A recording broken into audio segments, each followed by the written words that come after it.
সম্মানিত বিভাগীয় কমিশনার জনাব মোহাম্মদ আব্দুল জলিল রয়েছেন খুলনা জেলার সম্মানিত জেলা প্রশাসক জনাব মেসবাউদ্দিন রয়েছেন জনাব জহির হোসেন খন্দকার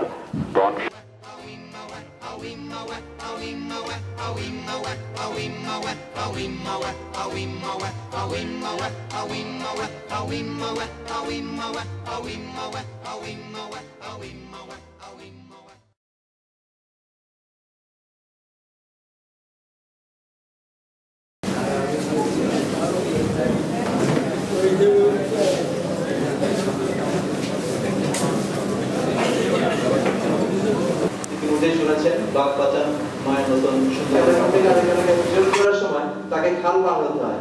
যখনই সে খাল পার হয় তখনই বাঘের পায়ের ছাপটি খালের পাড়ে পড়ে। এই খালের পাড়ে অংশ পেয়েছে এবং আমরা ইতিমধ্যেই বিভিন্ন প্রশিক্ষণের ব্যবস্থা করেছি আমাদের ওয়াইল্ড টিমের মাধ্যমে, রেসপন্স টিমের মাধ্যমে এবং পবিত্র কোরআন থেকে তেলাওয়াত ও তর্জমা করলেন মোহাম্মদ আইয়ুব আলী পেশিমা তালিপুর জামি মসজিদ। সেটি মণ্ডলী এবার পবিত্র গীতা পাঠ করছেন বিজয় কৃষ্ণ ঠিকাদার।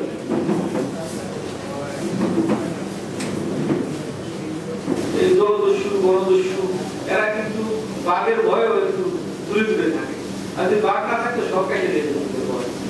বাঘ কিন্তু আমাদের বনকে রক্ষা করে এবং এই গণদস্যুদের থেকে বাঁচার জন্য হয়তো আমাদের বনকে রক্ষা করতে হলে আমাদের প্রধান অতিথি বিভাগীয় কমিশনার মহোদয় সহ আমাদের ডাইরেক্টর এনভায়রনমেন্ট সবার বক্তব্য থেকে কিন্তু আমাদের কাছে সংক্ষেপে বলি রেল প্রজেক্ট সম্পর্কে। রেল হচ্ছে ইউএসএআইডি সাপোর্টেড একটা প্রোগ্রাম যেটা কেবল শুরু হয়েছে, সুন্দরবনকে নিয়ে কাজ করবে এই এলাকায়।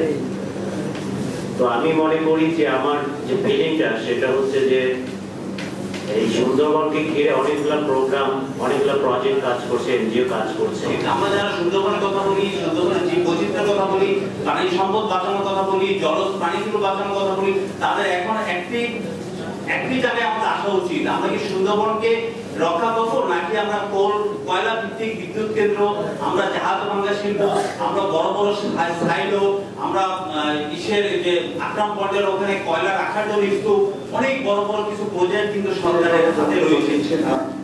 আমি একটা ব্যাপার বলতে চাচ্ছি, সেটা হলো সুন্দরবনে করমজলের একটা কুমির প্রজনন কেন্দ্র আছে।